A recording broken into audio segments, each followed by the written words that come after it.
बुलंदशहर के बहुचर्चित triple murder case में आज बड़ा अपडेट सामने आया है, जहां इस हत्याकांड को मुख्य आरोपी और 50,000 का इनामी बदमाश जीतू सैनी पुलिस एनकाउंटर में मारा गया।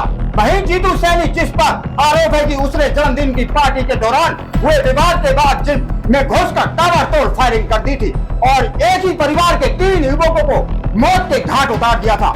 कई दिनों से फरार चल रहे इस आरोपी की तलाश में पुलिस लगातार दबिश दे रही थी, लेकिन अब पुलिस मुठभेड़ में उनका अंत हो चुका है। देखिए इस सनसनीखेज हत्याकांड और एनकाउंटर की पूरी ग्राउंड रिपोर्ट। बुलंदशहर के बहुचर्चित ट्रिपल मर्डर केस में उस वक्त बड़ा मोड़ आया जब इस हत्याकांड का मुख्य आरोपी 50,000 रुपए का इनामी बदमाश और पुलिस रिकॉर्ड में शातिर अपराधी माना जाने वाला जीतू सैनी पुलिस एनकाउंटर में मारा गया।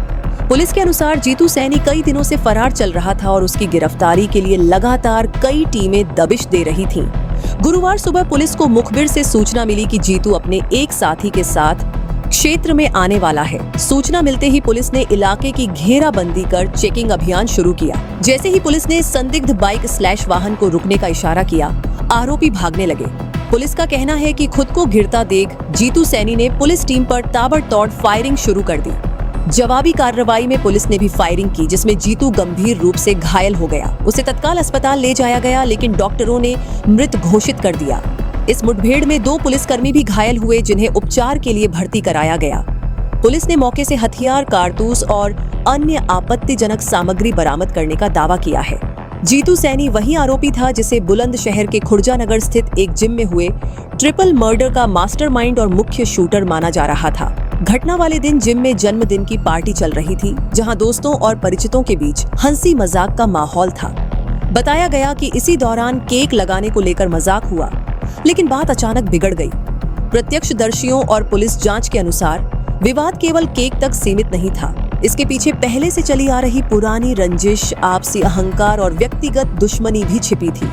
बहस के बाद जीतू सैनी गुस्से में पार्टी छोड़कर चला गया, लेकिन कुछ देर बाद वह अपने कई हथियारबंद साथियों के साथ दोबारा लौटा और जिम के अंदर घुसते ही अंधाधुंध फायरिंग शुरू कर दी। इस ताबड़तोड़ गोलीबारी में एक ही परिवार के 3 युवकों अमरदीप, मनीष और आकाश को गोलियां लगीं और उनकी मौके पर ही मौत हो गई। जांच में सामने आया कि वारदात को अंजाम देने के बाद जीतू सैनी बेहद शातिर तरीके से फरार हुआ।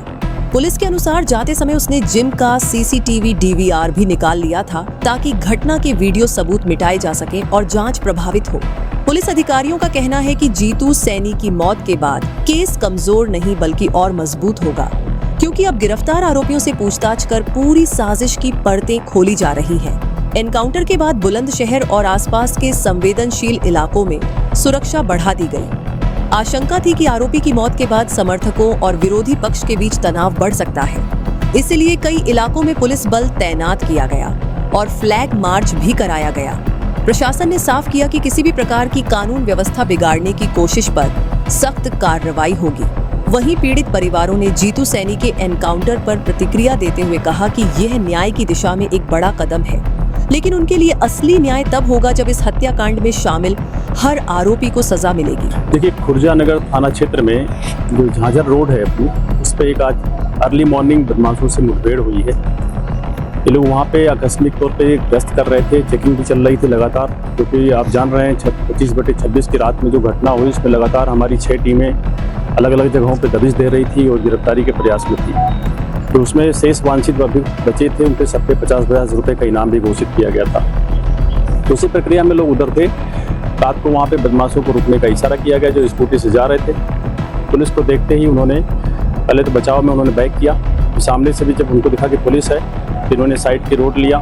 जो बच्ची थी वहाँ पे पुलिस पार्टी पर फायरिंग किया। पुलिस ने आत्मरक्षा की गई फायरिंग में एक बदमाश गंभीर रूप से घायल हो गया, जिसको वहाँ से भेजा गया था CSC और CSC से रिफर किया गया डिस्ट्रिक्ट हॉस्पिटल। डिस्ट्रिक्ट हॉस्पिटल में डॉक्टरों ने उनको ब्रॉड डेड घोषित कर दिया है। अभी जानकारी मिली है कि उसका नाम जीतू सैनी है, जिसे 50,000 रुपये का इनाम घोषित था और वो 25/26 की रात्रि में जो खुर्जानगर में ट्रिपल मर्डर हुआ था उसमें वांछित भी था। इस घटना में एक बदमाश और था जो वहाँ से मौके से भाग गया था, जिसकी लगातार कॉम्बिंग और तलाश चल रही है। इस घटना में जो और शेष वांछित लोग हैं उनके लिए भी लगातार दबिशें चल रही हैं। इसमें 2 पुलिसकर्मी जो हमारे इंस्पेक्टर असलम और एक हेड कांस्टेबल मोहित, इनको भी बाह में गोली लगी है, घायल हुए हैं। और अब इस पूरे मामले में सबसे बड़ा सवाल यह है कि क्या जीतू सैनी के एनकाउंटर के साथ इस खूनी कहानी का एक अध्याय खत्म हुआ है या अभी कई और चेहरे बेनकाब होना बाकी हैं।